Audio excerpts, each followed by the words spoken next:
Marié, au premier regard, le futur mari de Coralie. Pervers narcissique? Sa réponse cache aux internautes. Lundi 3 mars, l'émission Marié, au premier regard, a fait son grand retour sur M6 avec le lancement de la 9e saison du programme. Parmi les candidates de cette nouvelle édition, Jennifer et Coralie ont accepté de se marier avec un inconnu, sur la base d'une compatibilité scientifique établie par les expertes Élodie Dossin et Marie Tapernou. Mais si Jennifer a suivi un parcours classique, à l'issue duquel le suspens est insoutenable, Coralie a été confrontée à une situation inédite dans l'histoire du programme. Accepter le mariage sans le premier regard. Son futur mari lui a en effet lancé un défi surprenant. Accepter de l'épouser sans voir son visage avant le jour J. Une proposition audacieuse qui a immédiatement suscité de nombreuses réactions sur les réseaux sociaux. Ce choix, présenté comme une preuve de confiance et d'engagement, a divisé les téléspectateurs. Certains y ont vu une forme de manipulation. Parmi les critiques les plus virulentes, un internaute a comparé le candidat à un pervers narcissique sous prétexte qu'il imposerait ses décisions à Coralie. Une accusation qui n'a pas laissé Ludivine, ancienne participante de la saison 8, indifférente. En story Instagram, mardi 4 mars, elle a pris la défense du jeune homme et de Coralie.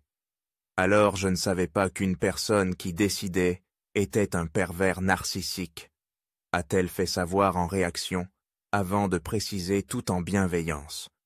Moi, je ne vois pas un homme qui décide, je vois un homme qui propose. Ensuite, libre à Coralie de dire cap ou pas cap. Coralie répond aux accusations des internautes. Face à cette polémique naissante, Coralie elle-même a tenu à s'exprimer. Sur Instagram, elle a répondu avec calme et assurance à la story de Ludivine ce mardi 4 mars au matin. « Je suis libre de choisir.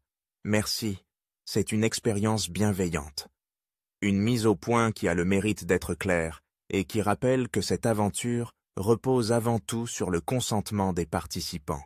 Si certains restent sceptiques quant aux intentions du candidat, Coralie semble quant à elle sereine et prête à relever le défi. Reste à savoir si cette décision inédite portera ses fruits et si la jeune femme trouvera l'amour grâce à cette expérience hors du commun. Kane va-t-il dire oui à Jennifer?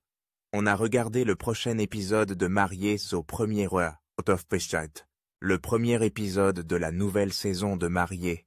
Au premier regard sur M6, s'est terminé lundi 3 mars, sur un suspense insoutenable.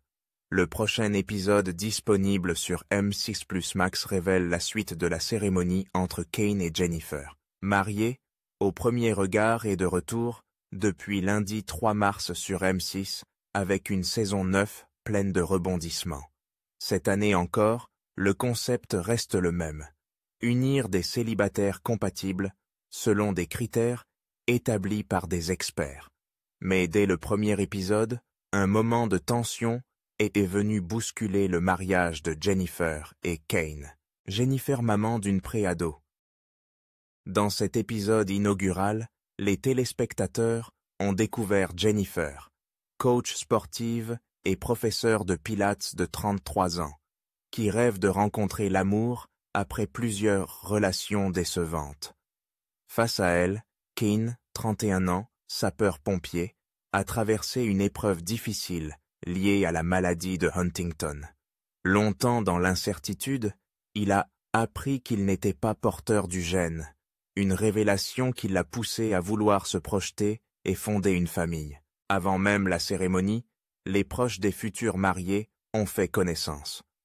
Du côté de Kane, un détail ne passe pas inaperçu. Jennifer est maman d'une fille. Il ne s'attendait pas à avoir une préado en belle-fille, a lancé sa sœur. Lorsque Jennifer a officiellement présenté sa fille à son futur époux, le malaise s'est installé. Son visage s'est fermé et il a avoué ressentir un coup de chaud. Jennifer, elle, a immédiatement perçu un changement dans son attitude, Il se passe quelque chose. Il est trop calme. C'est bizarre, c'est déstabilisant. Devant le maire, la pression est à son comble. Jennifer attend impatiemment la réponse de Kane, mais au lieu d'un simple « oui », il interrompt et la cérémonie. « J'ai un petit truc à dire. » Silence. Les regards se croisent. La tension est palpable. « Il y a un truc qui me pose problème, » ajoute-t-il. Les proches retiennent leur souffle. Kane et Jennifer se sont-ils dit oui, spoiler, mais l'épisode s'achève sur ce suspense insoutenable. Heureusement, pour ceux qui n'ont pas la patience d'attendre, M6 Plus Max propose déjà la suite. On y découvre la suite de cette scène angoissante. Contre toute attente, Kane se met à genoux et fait une demande officielle à Jennifer. Touchée, la jeune femme accepte, et tous deux prononcent le fameux « oui » devant le maire. Si leur compatibilité sur le papier est prometteuse, la suite de leur aventure nous dira s'ils parviendront à surmonter leurs premières émotions et à construire une véritable relation.